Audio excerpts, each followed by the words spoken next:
सृष्टि बचपन से ही दिखने में सुंदर नहीं थी, लेकिन अमीर बाप की बेटी सृष्टि पर उसकी माँ जान छिड़कती। मेरी बेटी कितनी प्यारी है, भगवान सबको सृष्टि जैसी बेटी दे। सृष्टि धीरे धीरे बड़ी होती है। एक दिन सृष्टि की सहेली कहती है, तू दिखने में कितनी अजीब सी है, लेकिन मैं जानती हूँ हम सब में सबसे अच्छी शादी तो तेरी ही होगी। तेरे पापा अमीर जो हैं।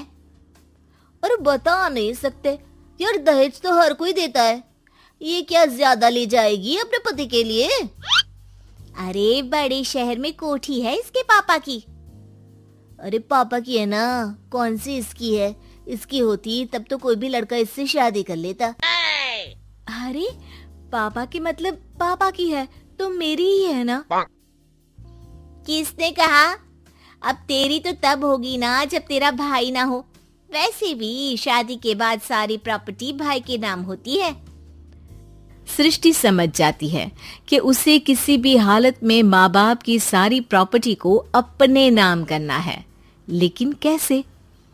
एक दिन सृष्टि का भाई शीनू कहता है, बहन क्या कर रही है? तुझसे एक बात करनी है। अरे हाँ करना, मैं तो तेरी बहन हूँ। बहन मेरी लाइफ में ना एक लड़की है, बहुत अच्छी है। मैं सोच रहा हूँ माँ और पापा से बात करूँ शादी के लिए। सृष्टि को समझ में आ जाता है कि भाई की शादी होते ही भाभी उसे एक दिन भी घर में बर्दाश्त नहीं करेगी। क्या बात है भाई, बताना कौन है वो? यार वो बहुत अच्छी लड़की है, पढ़ी लिखी है, मेरे साथ जॉब भी करती है। बस एक प्रॉब्लम है। प्रॉब्लम? क्या प्रॉब्लम है भाई? यार वो शादीशुदा है, लेकिन उसके पति ने उसे सिर्फ इसलिए छोड़ दिया क्योंकि उसके माँ बाप दहेज नहीं दे पाए। सृष्टि ये सुनकर न जाने क्यों खुश हो जाती है। अरे भाई तो क्या हुआ, लड़की तुझे तो पसंद है ना? शीनू को लगता है कि बहन उसे समझ रही है।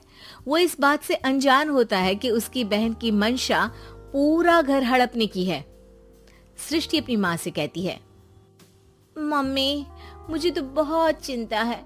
पता है शीनू क्या कर रहा है? अरे क्या कर रहा है? वो तो काम पर जाता है और वापस घर आता है। नहीं ना माँ, वो यही तो नहीं कर रहा, बाकी सब कर रहा है। आपको पता है उससे प्यार है, और वो भी एक शादीशुदा लड़की से।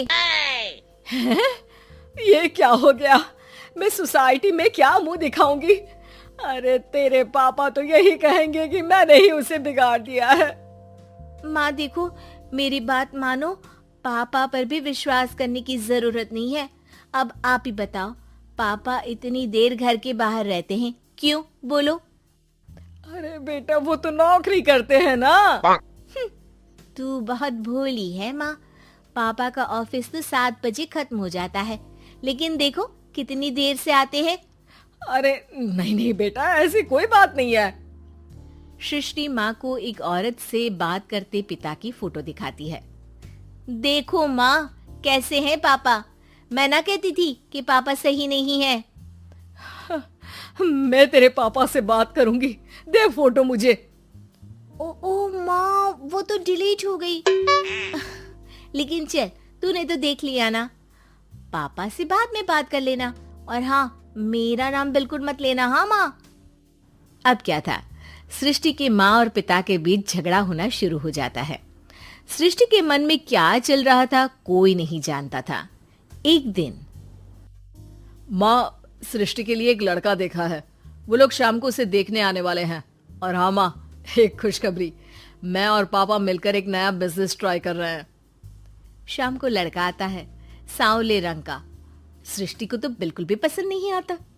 लड़की की माँ कहती है, लड़की का चेहरा तो कोई खास नहीं, लेकिन अगर मेरे बेटे को आप लोग सेटल कर दें तो मैं उसकी शादी आपकी बेटी से करवा दूं। सृष्टि को लड़का बिल्कुल पसंद नहीं था। उसे भाई पर गुस्सा आ जाता है।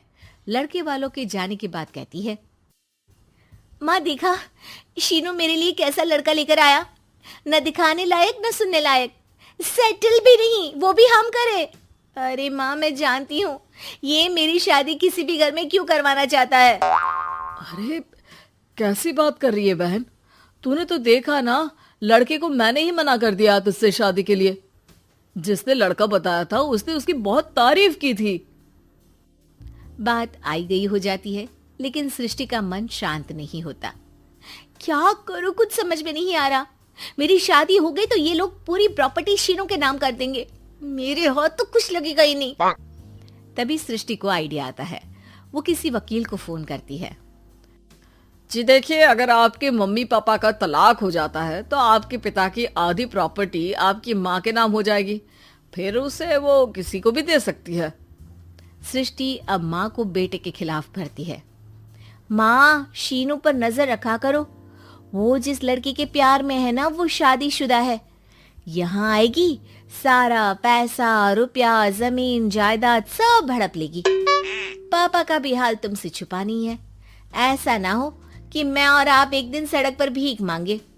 हे भगवान, मैं तो जीते जी मर जाऊंगी अगर ऐसा हो गया तो।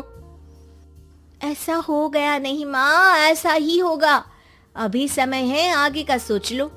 मैं तो कहती हूँ पापा से आधी प्रॉपर्टी लेकर अलग हो जाओ।